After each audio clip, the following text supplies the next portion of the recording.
रहल छी SCS news. हम छी कमलेंद्र झा। आओ खबर के शुरुआत करी और आई के खबर दरभंगा के लेल सबसे अहम अछि, कियाक त एक दिन में दरभंगा में राज्यपाल और मुख्यमंत्री दुनू गोटा के आगमन भेलन। सबसे पहले आओ राज्यपाल के बारे में बात करी जे कामेश्वर सिंह दरभंगा संस्कृत विश्वविद्यालय के 6म दीक्षांत समारोह में भाग लेबाक लेल पहुंचलन और दीक्षांत समारोह के दौरान वो कई स्कॉलर सब के गोल्ड मेडलिस्ट दिलन, संगे संग मानद उपाधि पद्मश्री बिंदेश्वर पाठक के सेहो प्रदान केलन।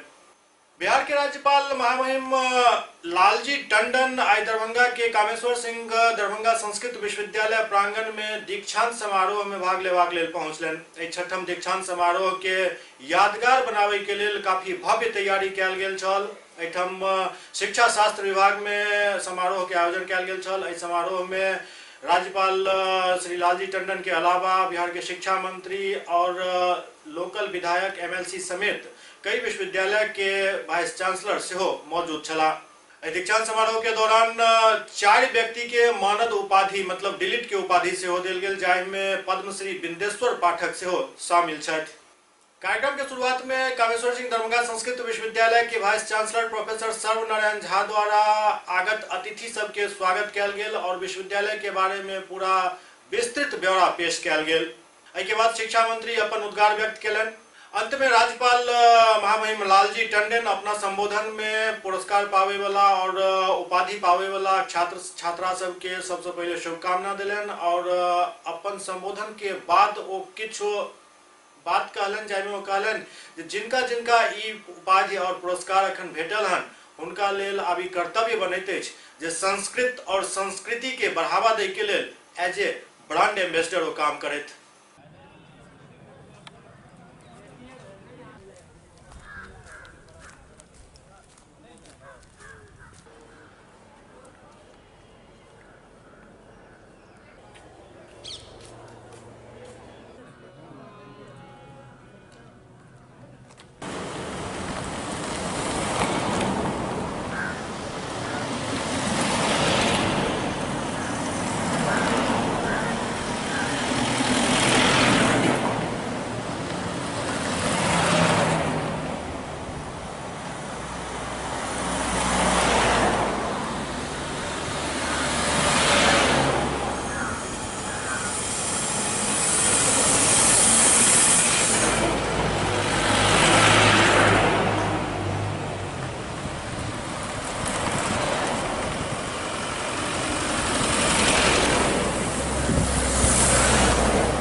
सब जानते हैं क्या इंसान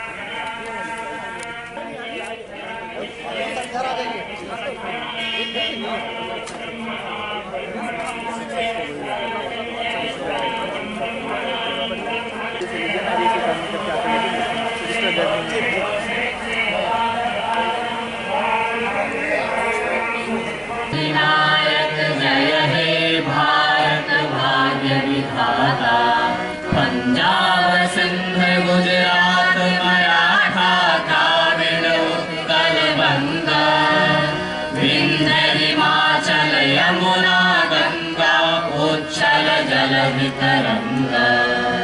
तब शुभ नामे जागे, तब शुभ आशीष मांगे, तब जय गाथा जन गण मंगलदायक। जय हे भारत भाग्य विधाता, जय हे जय हे जय हे जय जय जय जय हे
कुशलान् न प्रमदितव्यं, भूत्यै न प्रमदितव्यं, स्वाध्याय प्रवचनाभ्यां न प्रमदितव्यं, देवी पितृकर्माभ्यां न प्रवर्तितव्यं।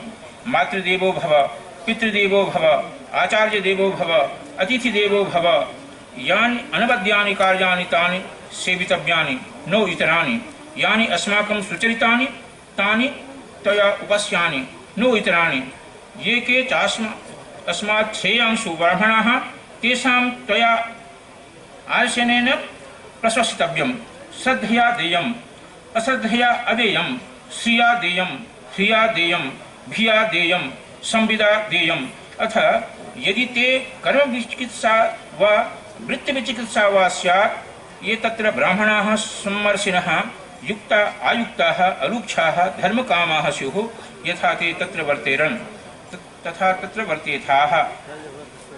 अथाभ्याख्यातेषु ये तत्र ब्राह्मणाः सम्मर्शिनः युक्ता आयुक्ताः अलुक्षाः धर्मकामाः स्युः, यथा ते तत्र वर्तेरन् तथा तेषु वर्तेथाः।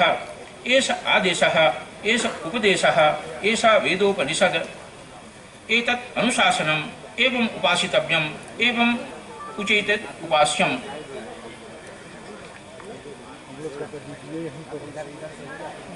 मान्याः, विश्वविद्यालयस्य एषा गतिविधिः अस्माकं बिहारराज्यस्य महामहिम्नः कुलाधिपतेः श्रीमतां लालजी टंडन महोदयानाम् आध्यक्षे एषः दीक्षान्तसमारोहः भवतां पुरतः सम्पूर्णताम् एति। अस्मिन् क्रमे पुनः एकवारं मंचे विराजमानानां ऋषितुल्यानाम् आचार्याणाम् अन्येषां च अतिथीनां विश्वविद्यालयपक्षतः पौनः पुण्येन स्वागतम् अभिनन्दनं वर्धापनं च कुर्मः। जयतु संस्कृतं, जयतु भारतम्। जायते प्राज्ञमौलिः सकलवचनचेतो देवता भारती सा मम वचसि निधत्तां सन्निधिं मानसी च। परमश्रद्धेयाः महामहिमशालिनः सकलनीतितत्त्वमर्वज्ञाः बिहारराज्यस्य राज्यपालपदमलङ्कुर्वाणाः श्रीकामेश्वरसिंह दर्भङ्गा संस्कृतविश्वविद्यालयस्य कुलाधिपतयः श्रीमन्तः लालजी टंडन महाभागाः बिहारप्रान्ते आधुनिकशिक्षया सह भारतीय प्राचीनशिक्षायाः विकासाय विशेषतः दत्तावधानाः अस्मिन् समारोहे अतिविशिष्टातिथ्येन समुपस्थिताः बिहारसर्वकारस्य परमसम्माननीयाः शिक्षामन्त्रिणः श्रीमन्तः कृष्णनन्दनप्रसादवर्ममहोदयाः विश्वविद्यालयस्यास्य सर्वविधविकासाय कृतभूरिपरिश्रमाः प्राच्य अर्वाच्य शास्त्र पाण्डित्य विभूषिताः ज्योतिषशास्त्र विशारदाः यशस्विनः कुलपतयः श्रीमन्तः सर्वनारायण झा महाभागाः विश्वविद्यालयस्यास्य कुलसचिवाः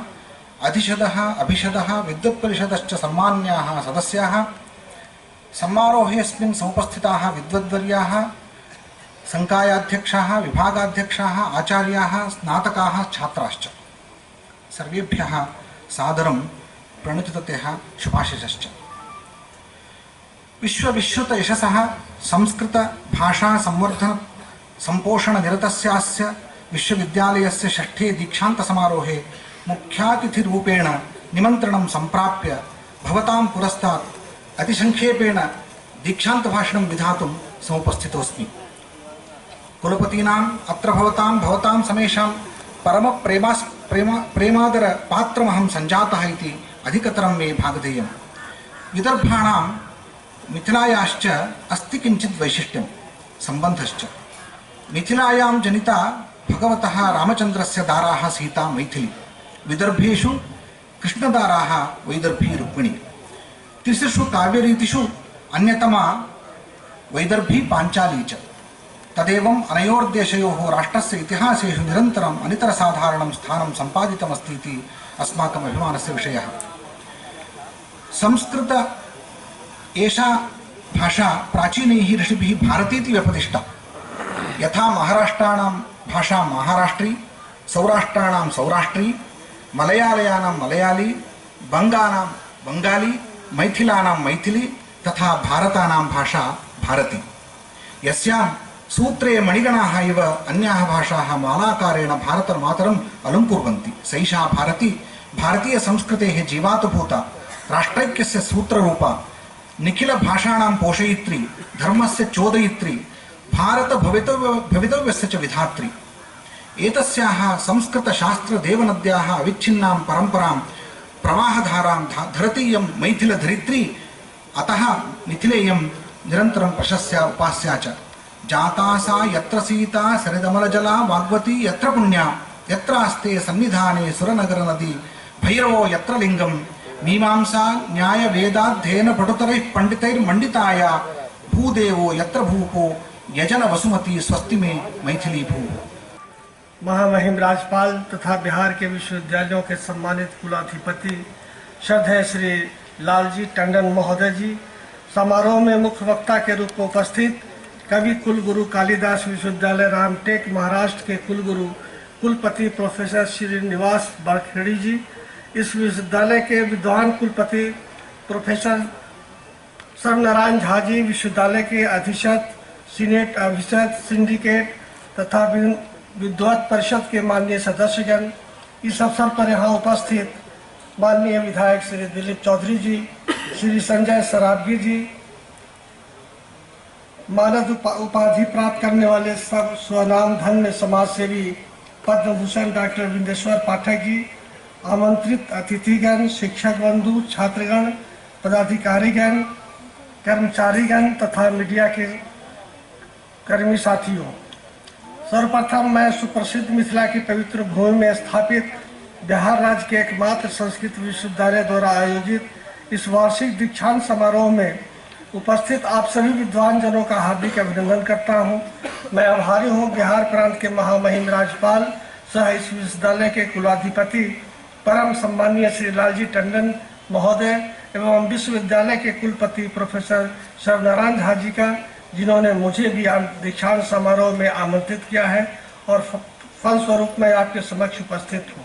मित्रों, शिक्षा के प्रति भारतीय दृष्टिकोण अत्यंत ही व्यापक रहा है।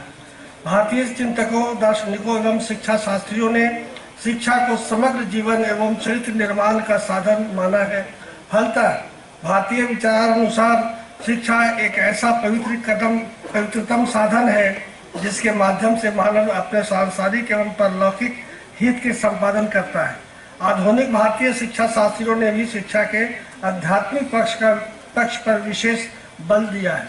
स्वामी विवेकानंद ने मनुष्य में निहित क्षमताओं के विकास को शिक्षा मानते हुए मानव की अंतर्निहित क्षमताओं की अभिव्यक्ति को शिक्षा माना है। अरविंद ने शिशु, किशोर एवं प्रौढ़ मानव के मस्तिष्क के अध्ययन को शिक्षा का वास्तविक आधार माना है। महात्मा गांधी ने मानव के मानसिक, शारीरिक एवं आध्यात्मिक विकास को ध्यान में रखकर शिक्षा को परिभाषित किया है तथा स्पष्ट किया है कि शिक्षा से मेरा तात्पर्य उस प्रक्रिया से है जो बालक एवं मनुष्य के शरीर, मन तथा आत्मा को सर्वोत्कृष्ट रूप से प्रस्फुरित कर रहे। संस्कृत देवानी तथा इसे सभी भाषाओं की जननी मानी गई है। यह न केवल नित्य और नैमित्तिक कार्यों में प्रयुक्त होने वाली भाषा है, अपितु यह प्रौढ़ विषयों, मौलिक विज्ञान, भौतिकी, गणित, चिकित्सा शास्त्र, खगोल शास्त्र आदि विषयों के ज्ञान में सहयोगी तथा विशाल शब्द भंडार से सुसंपन्न एवं सुललित भाषा है। मानद उपाधि प्राप्त करने वाली विद्वानगण, आमंत्रित अतिथिगण, विश्वविद्यालय के पदाधिकारीगण, शिक्षक एवं शिक्षेतर कर्मचारीगण, दीक्षांत समारोह में उपस्थित प्राप्त करने वाली विद्यार्थीगण, मीडिया के प्रतिनिधिगण, देवियों और छात्रों,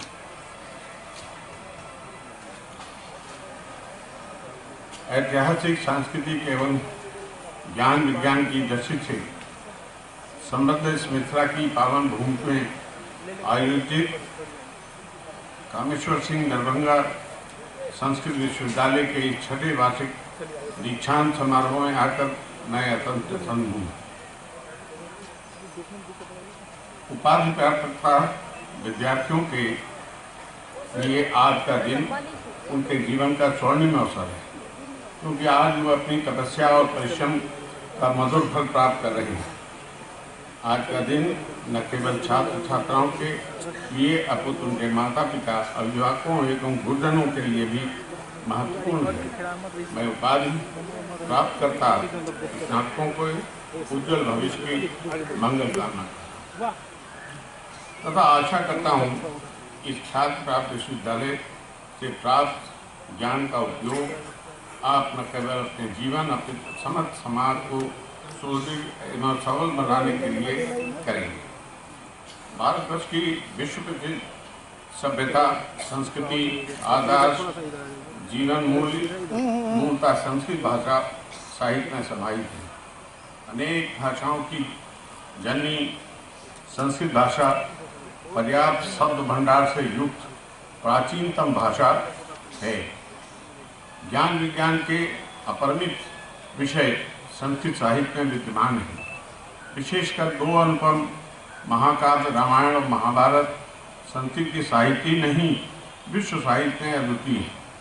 रामायण की राम कथा विश्व की दर्जनों भाषाओं में अनुवाद हुआ है एवं उसके आधार पर अनेक रामायणों का प्रणयन भी हुआ। भारतीय वाङ्मय के सुप्रसिद्ध ग्रंथ महाभारत के बारे में तो उक्ति ही प्रतीत है कि यन्ने वर्ते तन्न भारते, अर्थात जो महाभारत में नहीं है वो भारत में नहीं है। ये उक्ति महाभारत ग्रंथ की व्यापकता और विशेषता को प्रतिपादित करती है। संस्कृत भाषा एवं साहित्य सभी प्राणियों के सुख, आयोग एवं कल्याण की कामना करता है। सर्वे भवन्तु सुखिनः, सर्वे सन्तु निरामया, सर्वे भद्राणि पश्यन्तु, मां कश्चित् दुर्भाग्य भवेत्। आदिकाल से हमारा संस्कृत वाङ्मय चारित्रिक शिक्षा, शांति, सद्भाव और विश्व बंधुत्व के पाठ समस्त विश्व को पढ़ाता रहा है।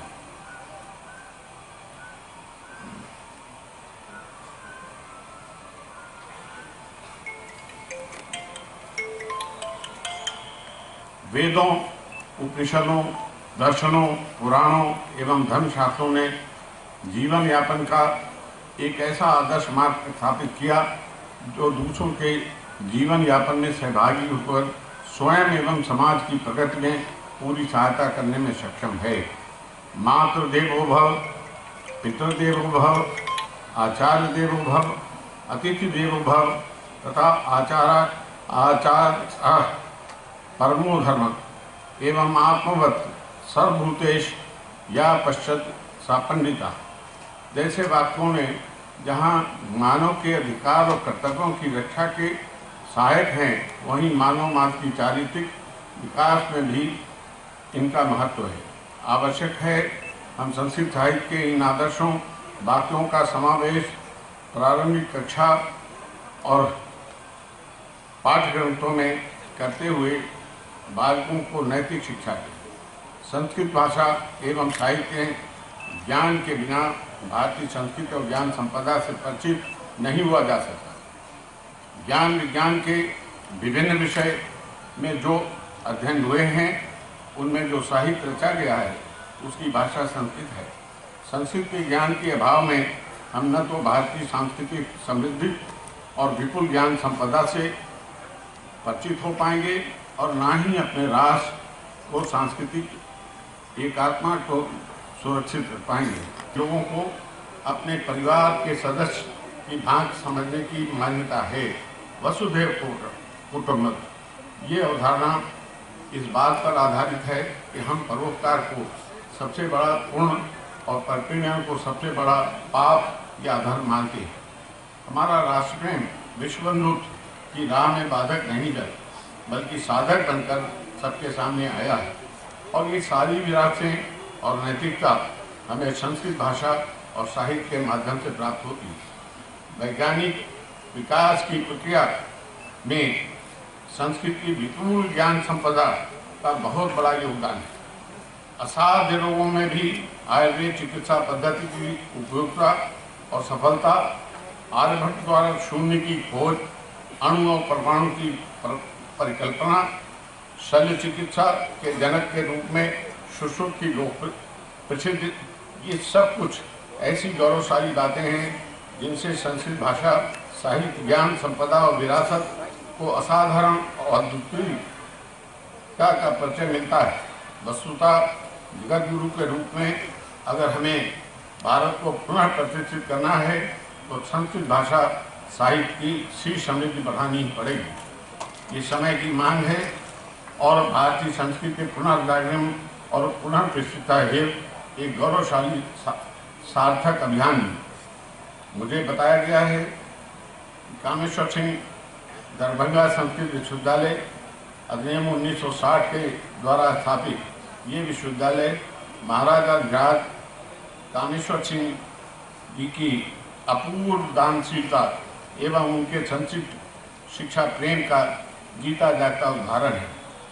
महाराजा की भारतीय संस्कृति के प्रति अगाध निष्ठा के फलस्वरूप बिहार के तत्कालीन महामहिम राज्यपाल सह कुलाधिपति डॉक्टर जाकिर हुसैन, तत्कालीन मुख्यमंत्री बिहार केसी डॉक्टर श्री कृष्ण सिंह जी तथा शिक्षा मंत्री कुमार गंगानंद सिंह जी के सत्प्रयासों से प्राच्य विद्या के संरक्षण एवं संवर्धन के हेतु ये विश्वविद्यालय स्थापित हुआ।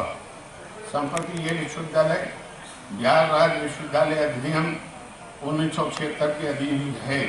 अन्य विश्वविद्यालय के साथ संचालित हो रहा है तथा अधिनियम में यथास्थान इसके लिए विशिष्ट प्रावधान किए गए हैं। मित्रों, मानी भारतीय संस्कृति के संपूर्ण जीवन का प्रतिनिधित्व करने वाली संस्कृत भाषा तथा इसके विशाल एवं प्राचीनतम साहित्य आज के युग में भी पूर्ण प्रासंगिक है, क्योंकि विश्व के ज्ञान एवं विज्ञान के संपूर्ण विषय संस्कृत वाङ्मय में सुरक्षित हैं।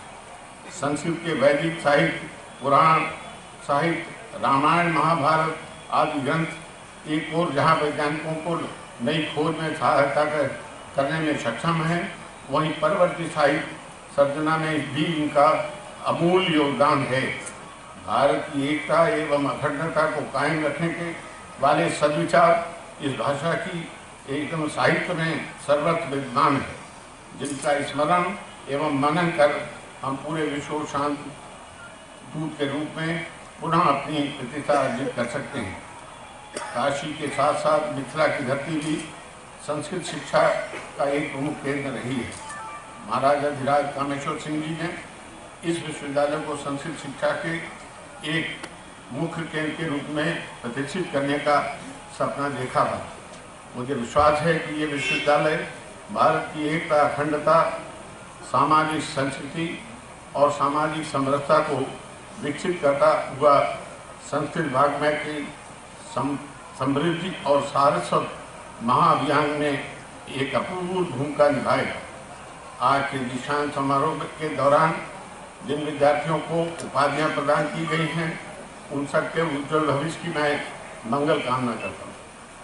आइए उपनिषद की शांति प्रार्थना के स्वर में हम अपने स्वर मिलाकर के कहें, ओम सहना भवतु सहनौ भुनक्तु सह वीर्यं कर्वावहै तेजस्वी नावधीमस्तु मा विद्विषाय। ओम शांति शांति शांति। अर्थात हे भगवान, हम दोनों गुरु और शिष्य को आप रक्षा करें और हमारा परिपोषण करें। हम पूर्ण शक्ति के साथ कार्यरत रहें, हम तेजस्वी विद्या को प्राप्त करें, हम कभी आपस में द्वेष नहीं करें, सर्वत्र शांति हो। सबको बहुत बहुत धन्यवाद। और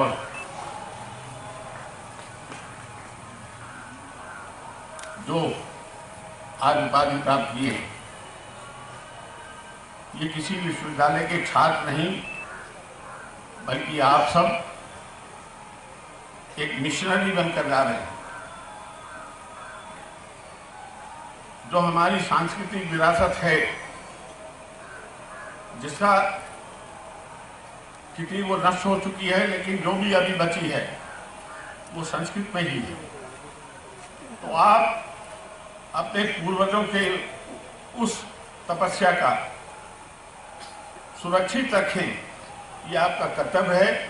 इसलिए मैं आपको विशेष रूप से आपके लिए शुभकामनाएं देता हूँ कि संस्कृति भाषा एक अपने में अलग संस्कृति है,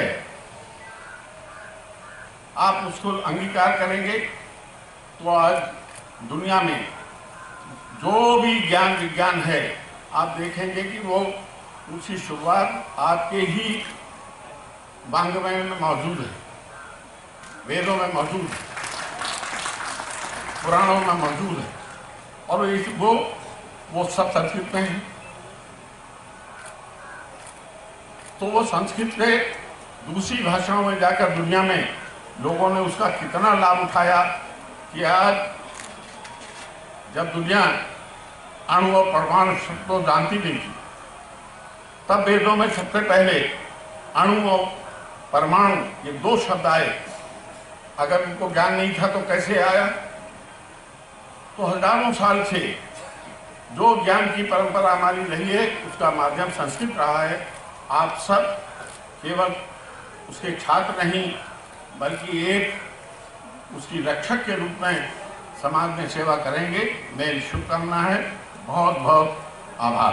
अब चलिए हायाघाट प्रखंड के बिशनपुर गांव, जहां शिक्षाविद प्रोफेसर स्वर्गीय उमाकांत चौधरी के मूर्ति के अनावरण करवा के लेल मुख्यमंत्री नीतीश कुमार पहुंचल छला। एहि मौका पर ओ एकटा जनसभा के सेहो संबोधित केलनि। हायाघाट प्रखंड क्षेत्र के बिशनपुर गांव में शिक्षाविद प्रोफेसर उमाकांत चौधरी के मूर्ति के अनावरण करवा के लेल बिहार के मुख्यमंत्री नीतीश कुमार और अन्य नेता सब पहुंचल छला। एहि दौरान मुख्यमंत्री उमा बाबू के प्रतिमा के अनावरण केलनि और ओहि के बाद एकटा जनसभा के संबोधित सेहो केलनि। एहि जनसभा में काफी संख्या में लोग सब मुख्यमंत्री के भाषण सुनबाक लेल उपस्थित भेल छला। अपना भाषण के दौरान मुख्यमंत्री कहलनि जे विद्यार्थी सबके यदि शिक्षा लोन नहीं भेटैत अछि तो एकर शिकायत करैत शिक्षा लोन देबाक लेल सरकार हमेशा तत्पर अछि। संगे संगे एकटा खास बात इहो कहलनि जे केओ स्टूडेंट शिक्षा लोन लै छथि और हुनका यदि नौकरी नहीं भेटैत अछि तऽ एहि परिस्थिति में हुनकर लोन माफ कयल जा सकैत अछि।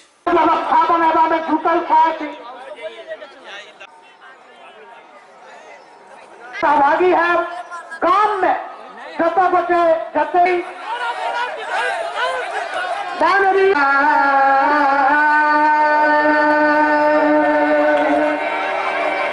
जय जय भैरवी अति वरदिया है तो साउली अनुगत गति तू पाया।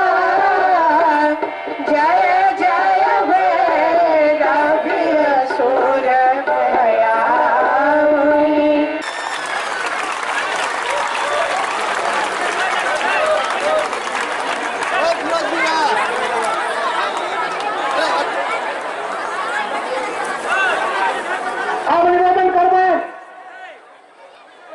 विधायक क्षेत्रीय विधायक श्री अमरनाथ दानी जी के मिथिला के परंपरा के अनुरूप बाघ चौधरी अम्बाला कर संघ माननीय मुख्यमंत्री का स्वागत कर रहे थे, करवा लेल प्रस्तुत कर रहे थे। एक सीटी से निर्मित चित्र माननीय मुख्यमंत्री के समर्पित किया जा रहा है। जोर से ठकरी हुआ है।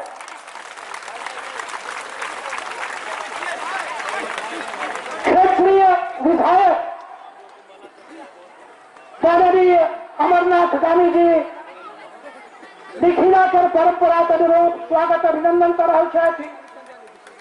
बाघ बखानक माला आज चौथर से माननीय मुख्यमंत्री के आओ हनुमान नगर के प्रमुख नीलम यादव, हायाघाट के प्रमुख देवी पासवान, हनुमान नगर के उप प्रमुख पटना से दरभंगा आए हैं। यह सिर्फ प्रतिमा अनावरण समारोह नहीं है। 13 वर्ष पूर्व इसी 30 नवंबर 2005 को हमारे पिता एवं समता पार्टी के एक मामूली से कार्यकर्ता का निधन हुआ था। 13 वर्ष बीत चुका है। आज नीतीश कुमार ही ऐसा व्यक्ति है जो 13 वर्ष बाद भी अपने कार्यकर्ता को याद रखे हुए हैं।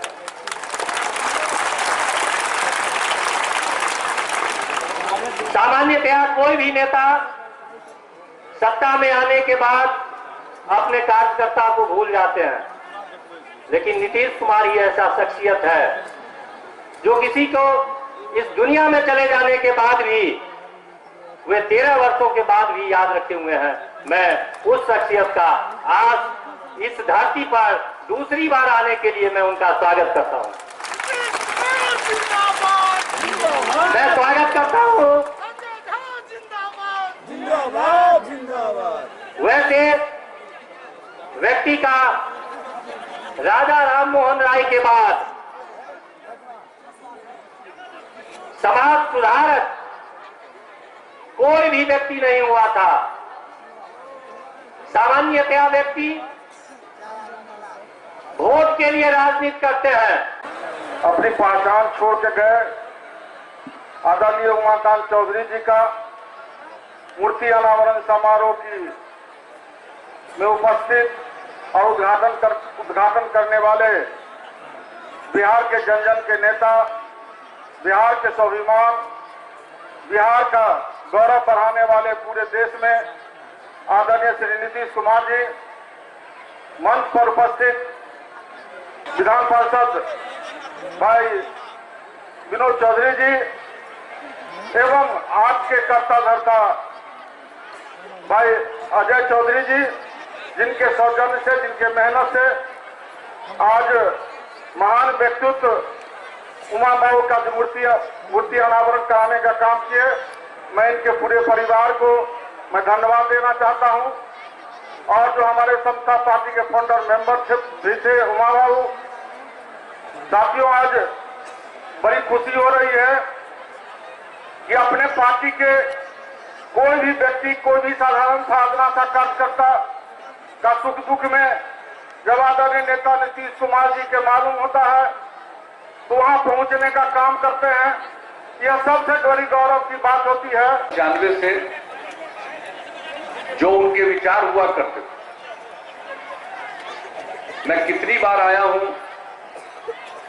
उनके साथ कई कार्यक्रमों में मैं शामिल हुआ हूं और जब मैं उनको बोलते हुए सुनता था, कभी मैथिली में बोलते थे, कभी हिंदी में बोलते थे और किस तरह से सुगम भाषा में कितनी स्पष्टता के साथ कोई बात रखते थे, मुझे बड़ी प्रसन्नता होती और हम लोगों को बड़ा संतोष होता था कि इस प्रकार के व्यक्ति हम लोगों की पार्टी के साथ। दरभंगा में भी उनके घर पर न जाने कितनी बार हम ठहरे हैं। जब केंद्र सरकार में थे मंत्री तब भी आते थे और उनके निवास स्थान पर ही, घर पर ही हम रुकते थे। तो एक जो इतना उनके प्रति स्नेह का भाव, उनका हम लोगों के प्रति जो स्नेह का भाव था, हम लोगों के मन में उनके प्रति जो सम्मान का भाव था, बड़ी तकलीफ हुई। वो हमेशा हमको बोलते रहते थे कि भाई आपको काम करना है, बड़ी जिम्मेवारी आपको अवश्य मिलेगी। हम लोगों को चाहे जितना संघर्ष करना पड़े, लेकिन बिहार के लोग आपके प्रति भरोसा जताते हुए आपको काम करने का मौका देंगे। कहते रहते थे, केंद्र में जो काम करते थे उसकी भी चर्चा करते रहते थे और अंततोगत्वा उनकी बात सही साबित हुई। और 2005 में हम लोगों की सरकार बनी, गठबंधन की सरकार बनी, एनडीए की, और इधर सरकार बनी और उसके कुछ ही दिनों के बाद वो हम सब लोगों को छोड़कर चले गए। इतनी मेरे मन में पीड़ा हुई। आज भी इस बात का कि मुझे तकलीफ है कि उनको होना रहना चाहिए था।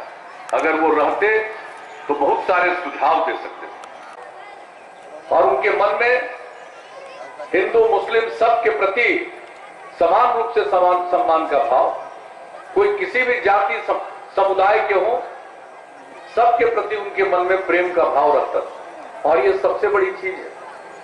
और आज के युग में जिस तरह से एक तनाव पैदा करने की कोशिश हो रही है, लोगों के बीच में टकराव पैदा करने की कोशिश हो रही है, मैं तो यही कहूंगा कि आज इस अवसर पर जब यहां उपस्थित हुए उनके गांव में उनकी प्रतिमा का अनावरण, तो हम लोगों को यह बात याद रखनी चाहिए कि हम सब लोगों को किसी के भी साजिश का शिकार नहीं होना चाहिए, किसी के चक्कर में नहीं पड़ना चाहिए, और आपस में एक दूसरे के प्रति प्रेम का भाव, सौहार्द का भाव, सद्भावना का भाव रखना चाहिए, और तभी समाज आगे बढ़ेगा। कहां से काम शुरू हुआ?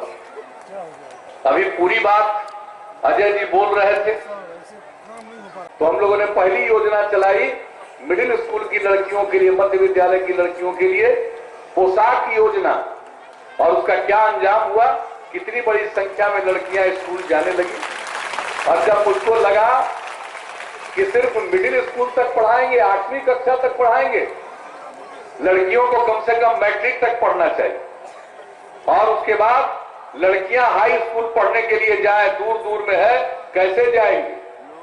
तो हमने साइकिल योजना की शुरुआत कर दी कि लड़कियां समूह में साइकिल चलाकर स्कूल जाने लगी, और क्या संख्या थी, 1,70,000 से भी कम थी जब 2008 में हमने शुरू किया। 9वीं क्लास में पढ़ने वाली लड़कियों की संख्या, आज वो संख्या बढ़कर पहुंच गई है लगभग 9 लाख के बराबर। आप जरा बताइए।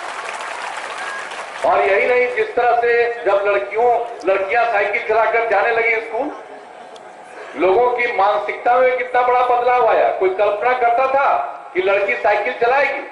दरभंगा में कोई लड़की साइकिल चलाते दिखती थी? पटना राजधानी वहां दिखती थी? कहीं नहीं दिखती थी। कि हमने तय किया इसको पूरे बिहार में लागू करेंगे, चाहे इसमें जितना पैसा लगेगा हम लोग लगाएंगे। और आज बताइए 8.25 लाख स्वयं सहायता समूह बन गया, हमारा लक्ष्य 10 लाख का।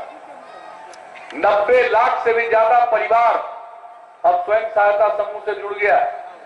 जो स्वयं सहायता समूह से जुड़ी हुई महिलाएं हैं, जीविका की दीदियां हैं, उनको कितनी जानकारी होती है? हम जाते रहते हैं ऐसे लोगों के साथ बातचीत।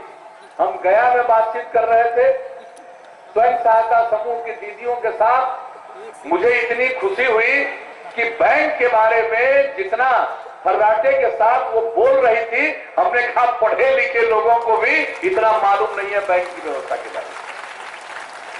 हम पूर्णिया गए और उनको राशन दुकान, हमारे खाद्य उपभोक्ता मंत्री भी यहां बैठे हुए, राशन दुकान आवंटित किया स्वयं सहायता समूह को। जब वहां पर गए तो देखा कि लोग भी गांव के प्रसन्न हैं, समय पर मिल जा रहा है, पूरा कोटा का अनाज मिल जा रहा है। कई जगह जाते थे तो 1-2 किलो कम मिलता था, और लोग कहते थे जाने दीजिए बेचारे को पैसा नहीं मिलता है। तो वहां देखा महिलाओं के समूह को, स्वयं सहायता समूह को दिया गया, इतना बढ़िया से वो पीडीएस चला रही थी। और हमने लोगों से पूछा, लोग बड़े प्रसन्न थे। और फिर हमने समूह से पूछा कि आप बताइए ये जो पीडीएस चला रही है इसमें आपको कितना फायदा होता है? और बाकी जितने लोग हैं वो तो कहते थे कि हम लोग को घाटा होता है। अब वो बताई कि 6,000 रुपया एक महीने में फायदा हो रहा है। महिलाओं के स्वयं सहायता समूह। तो नारी सशक्तिकरण के लिए सब काम किया, समाज के हर तबके के उत्थान के लिए हम लोगों ने काम किया, और ये सब काम करते रहेंगे। और जो उमा बाबू इन सब चीजों पर हम देखते थे, उनसे जब बातचीत होती थी, उनके विचार को देखते थे। आज अगर वो होते तो बिहार में ये सब काम हो रहा है, उसको किस ढंग से वो लोगों के सामने में और बेहतरीन ढंग से रख पाते कि और इसका प्रचार तेजी से लोगों के बीच में होता है। लेकिन क्या कीजिएगा, ये तो कुदरत की देन है। जो आया है उसको तो जाना है, कब जाएगा किसी को पता नहीं, किस रास्ते से जाएगा किसी को मालूम नहीं। लेकिन जब तक है तब तक शान से जिए और एक दूसरे के प्रति इज्जत का भाव रख के जिए। यही संदेश है उमा बाबू और हम लोग यही काम करने की कोशिश कर रहे हैं। हर प्रकार से समाज में शांति का भाव हो, विकास हो। किस तरह से सड़क पर काम शुरू हुआ, बिजली पर काम शुरू हुआ, अब गांव टोला सब जगह पहुंच गया। जितने इच्छुक परिवार थे सबको बिजली का कनेक्शन दे दिया गया। अब बिजली का उपयोग कीजिए। अब बच्चे पढ़ेंगे ठीक से। क्या दिक्कत होती थी पहले, रोशनी नहीं रहती थी तो घर के लोगों को लगता था कि अगर हमारा बेटा या हमारी बेटी ये अंधेरा में आगे निकल जाएगी तो बड़ा मुश्किल में पड़ जाएगी। कहा उसको सांप का डर, कहीं किसी तरह से डर, तो घर में क्या बताते थे, शाम रात हो जाने के बाद घर में बेटा बेटी को कहते थे सूझ जा, बाहर मत जा, बाहर तो भूत है। और लोगों को अंदर ललटेन में जला के पढ़ना पड़ता था, ढिबरी जला के देखना पड़ता था। बाद में आके ललटेन आ गया, अब तो बिजली आ गई, लालटेन भी खत्म हो गया, अब भूत भी खत्म हो गया। और किस तरह का दृश्य आया, किस तरह का दृश्य आया। अभी हम 1 महीना पहले बोध गया गए हुए थे, एक कार्यक्रम था वहां से लौट रहे थे। शाम हो गया, रात हो गया, तो वहां से हेलीकॉप्टर से आ रहे थे। हम लोगों का जो हेलीकॉप्टर है वो जहां अगर उड़ने की गुंजाइश है, नाइट लैंडिंग की व्यवस्था, वहां से रात में भी उड़ सकता है। तो गया का भी एयरपोर्ट में नाइट लैंडिंग, यहाँ पटना में भी है, तो वहां से उड़ करके आ रहा था पटना। अब साहब बताइए 100 किलोमीटर, और जो दृश्य लगा कि भाई ये तो गया के ऊपर देख रहे हैं, अब बोध गया के ऊपर देख रहे हैं, रोशनी ही रोशनी, उसके आगे चलते जा रहा है हेलीकॉप्टर, चलते जा रहा है पटना की तरफ, दोनों तरफ रोशनी ही रोशनी, जो गांव दिख रहा सब में बत्ती जल रही है। मेरे साथ अधिकारीगण थे और हमारे साथ उसमें थे उप मुख्यमंत्री जी सुशील कुमार मोदी जी और बिहार विधानसभा के अध्यक्ष विजय चौधरी जी। हम दोनों को दिखा रहे थे कि जरा दोनों तरफ देखिए क्या हाल है, कैसा दृश्य है। और जो अधिकारी थे उनको हमने कहा कि मोबाइल से दोनों तरफ का फोटो लेते चलिए पटना से। क्या दृश्य हो गया। विदेश में जाते थे बड़े बड़े शहरों में, और जो दूर से दृश्य दिखता था, अब वो इस बिहार में दृश्य दिख रहा है ऊपर से। तो हमें तो सेवा करनी है, हम सेवा करते रहेंगे। साधारण ब्याज का दर, लड़की है तो ब्याज लड़कों के लिए तो 4%, लड़कियों के लिए 1%, दिव्यांगजन के लिए 1%, ट्रांसजेंडर के लिए 1%। और जब वो पढ़ ले और पढ़ने के बाद रोजगार में लग गया तब उसको रिटर्न करना है। अभी तो नियम है कि पढ़ लेने के बाद रिटर्न करना, हम बता देते हैं। इसका लाभ लीजिए, बेटे बेटियों को पढ़ाइए। और हम बता देते हैं अगर पढ़ लेगा और कोई जॉब नहीं मिलेगा तो वैसे लोगों को हम उससे भी मुक्त कर देंगे, इसकी चिंता मत करिएगा। लेकिन मेरा मकसद है कि हमारे बच्चे पढ़े, जब पढ़ेंगे तभी आगे बढ़ेंगे। और हर तरह से काम कर रहे हैं। तो आप सब लोगों को हम यही कहेंगे, शिक्षा के क्षेत्र में, हर क्षेत्र में, बुनियादी ढांचे के विकास के क्षेत्र में, समाज सुधार के क्षेत्र में जो काम हुआ, शराबबंदी, क्या हाल था। गाढ़ी कमाई का पैसा शराब में बर्बाद कर देते थे, घर आते थे, शाम में रात में झगड़ा करते थे। आज कितनी मुक्ति मिल गई। एक महिला ने हमको कहा सार्वजनिक तौर पर कि मेरे पति शराब पीते थे, लौट कर घर आते थे, झगड़ा करते थे, देखने में क्रूर लगते थे, और अब शराब बंद हो गया तो शराब पीना बंद कर दिया। और अब जब लौट कर आते हैं बाजार से सब्जी खरीद कर लाते हैं और अब मुस्कुराते हैं और देखने में भी अच्छे लगते हैं। यह स्थिति है शराबबंदी लागू होने के बाद। लेकिन चंद लोग गड़बड़ करने वाले तो हैं। अब उस पर कानून है, सब होगा, साहब पूरे तौर पर नजर रखिएगा और सबको समझाइएगा कि मत पियो, नहीं तो 2 नंबरी लोग कब तुमको जहरीला चीज पिला देगा और सीधे चले जाओगे, इसका कोई ठिकाना नहीं, जरा समझाइएगा। और दूसरा, बाल विवाह से मुक्ति। एससीएस न्यूज में अखन वक्त भ रहल अछि एकटा ब्रेक के बाद समाचारक सिलसिला जारी अछि। ग्रामीण इलाका में यामाहा के भव्य शोरूम खुल चुकल अछि। देकुली गांव में यामाहा के शोरूम खुलल हन वैष्णवी ऑटोमोबाइल के नाम से। वैष्णवी ऑटोमोबाइल में यामाहा के जतेक भी प्रकार के गाड़ी अछि वो हर गाड़ी मौजूद अछि, चाहे वो स्कूटी हुए या फिर रेसिंग बाइक। एठम 48,000 से लऽ 3 लाख तक के बाइक उपलब्ध अछि। यामाहा शोरूम में धनतेरस के मौका पर कई तरह के आकर्षक उपहार देल जा रहल अछि। हर गाड़ी के खरीद पर निश्चित रूप से आकर्षक उपहार देल जा रहल अछि। तो देर नहीं करू, यामाहा शोरूम पहुंचू और अपन मनपसंद गाड़ी बुक करा और आकर्षक उपहार पाओ। ब्रेक के बाद पुनः स्वागत है। सुपौल में तेलिक साहू समाज के अभिनंदन सह चिंतन शिविर के आयोजन भेल। चुनाव जेना जेना नजदीक आबि रहल अछि, विभिन्न जाति सब अपन गोलबंदी शुरू कऽ देने छथि। एहि कड़ी में सुपौल के त्रिवेणीगंज टाउन हॉल में जिला तेलिक साहू समाज द्वारा एकटा नागरिक अभिनंदन सह सम्मान समारोह के आयोजन कयल गेल छल, जेकर मुख्य उद्देश्य समाज में एकजुटता कायम करे के साथ विभिन्न क्षेत्र में अपन भागीदारी के सुनिश्चित केनाइ छल। सभा में मुख्य अतिथि के रूप में तेलिक साहू महासभा के राष्ट्रीय अध्यक्ष कंचन गुप्ता मौजूद छला।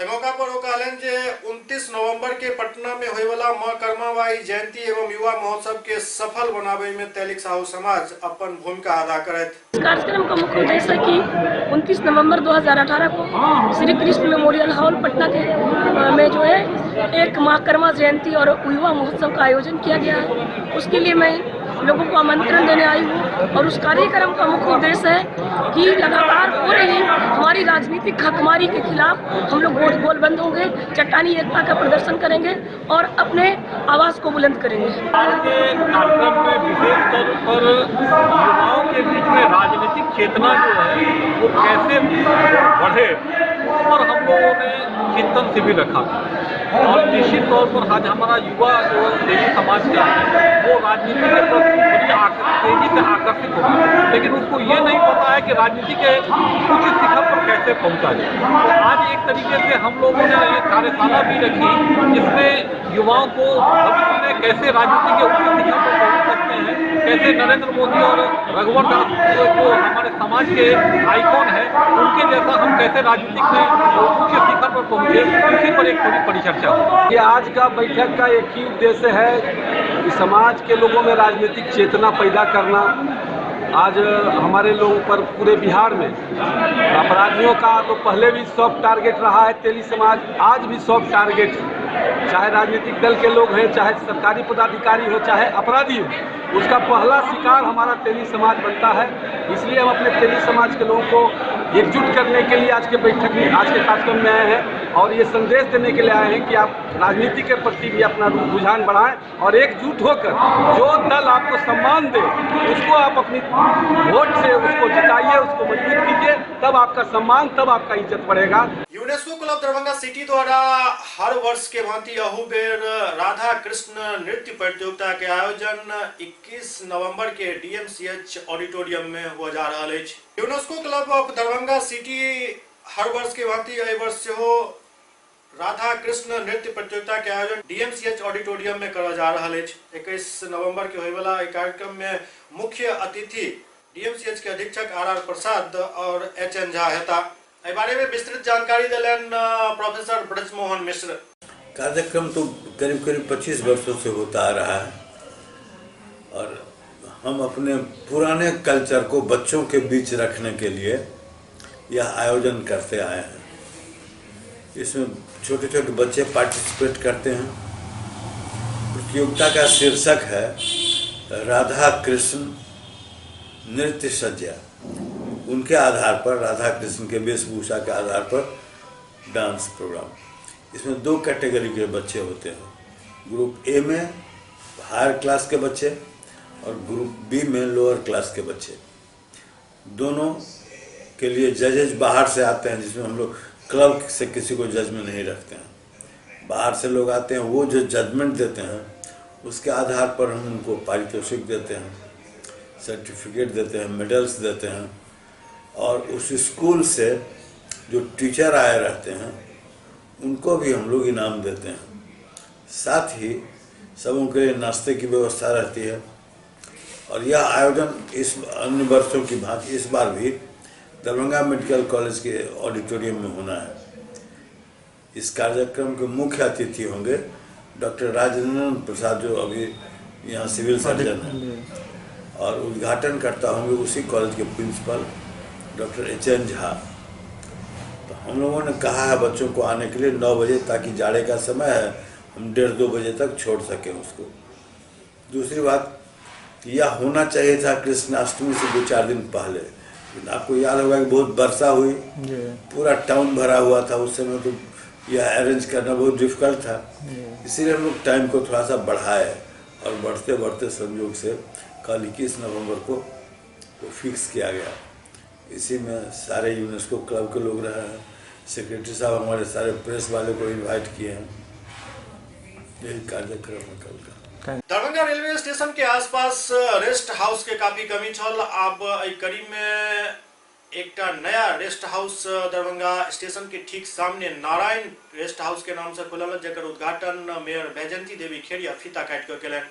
दरभंगा स्टेशन पार्सल गेट के सामने सब सुविधा से युक्त नारायण रेस्ट हाउस के उद्घाटन मेयर बैजंती देवी खेड़िया द्वारा कयल गेल। एहि मौका पर श्री सत्यनारायण झा, आरती झा एवं राघवेश नारायण, कौशलेश नारायण और प्रोफेसर कौशलेंद्र कुमार मिश्रा के संग शरद चंद्र झा और वार्ड पार्षद उपेंद्र शर्मा से हो शामिल छला।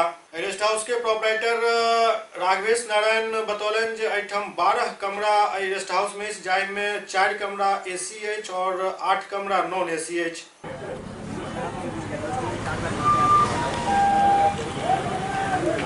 देखिए, ये पहला रेस्ट हाउस है दरभंगा स्टेशन के सामने में। आज तक एक भी रेस्ट हाउस नहीं था, इसलिए यहाँ मुसाफिरों को बहुत तकलीफ हुआ करती थी। रेस्ट हाउस खुलने से काफ़ी सहूलियत होगा। 12 कमरे का ये रेस्ट हाउस है, 4 वेटर रखे हैं किसी भी सर्विस के लिए, 4 AC रूम और 8 नॉन AC रूम बनवाए हैं। टैरिफ आपका 600 से लेके 1200 रुपये तक का है। एकदम इकोनॉमिक देख रहे हैं। रूम का स्टैंडर्ड है, बाथरूम का साइज स्टैंडर्ड है। Thank you. AC रूम का क्या चार्ज है, नॉन AC रूम का क्या चार्ज है? AC रूम का चार्ज 1200 रुपीज है। नॉन AC में एक छोटा और एक बड़ा रूम है जिसका चार्ज 600 रुपये है, एक का चार्ज 700 रुपये है। टाइमिंग क्या देते हैं? टाइमिंग 24 आवर सर्विस है। चेकआउट टाइम हमारा 12 नून से 12 नून। क्या नाम हुआ? 24 आवर्स बिजली सप्लाई है, बैकअप पावर बैकअप है। जनरेटर सप्लाई भी है जी। क्या नाम हुआ? मेरा नाम राघवेश नारायण झा हुआ उर्फ मित्तू। जगह station road Darbhanga. Narayan guest house ये खुला है, ये अपने दरभंगा शहर के स्टेशन के लिए बहुत अच्छी बात है। यहाँ पे कोई अच्छा गेस्ट हाउस नहीं था, ये खुल गया है। लोगों आने वाले जो यात्री होंगे उनको बहुत सुविधाएं मिलेंगी। और हमको लग रहा है कि यहाँ जो गेस्ट हाउस ये खुले हैं इसमें 4-5 AC रूम भी है।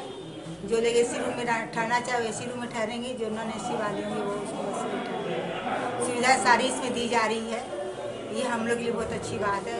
खुशी की बात है कि नारायणी रेस्ट हाउस जो खुली है मेरे वार्ड में और स्टेशन पे, जो पहले इससे पहले एक भी होटल या रेस्ट हाउस नहीं है, जिसके कारण जो भी सफ़र करके आते थे मुसाफिर उनको काफ़ी कठिनाइयों का सामना करना पड़ता था, जो कि बहुत दिनों से ये प्रतीक्षित थी कि कम से कम स्टेशन एरिया में एक रेस्ट हाउस अच्छा ढंग का हो। जो कि मैं अभी देखा हूँ, यहाँ घुमा हूँ, ये रेस्ट हाउस वेल फर्निश्ड है और यहाँ सारी सुविधाएं उपलब्ध हैं।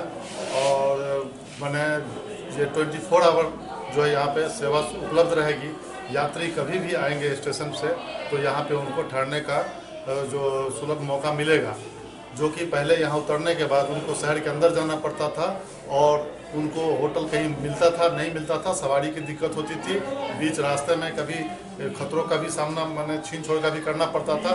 जो इससे अब परेशानियों से सारे यात्रीगण अब दूर रहेंगे और मुझे बहुत खुशी है कि हमारे वार्ड में जो कि इस तरह का रेस्ट हाउस खुला है। श्री नारायण रेस्ट हाउस इनके प्रोपराइटर हमारे मित्तू जी जो मेरे मित्र हैं, इनको मैं बहुत बहुत धन्यवाद देना चाहता हूँ।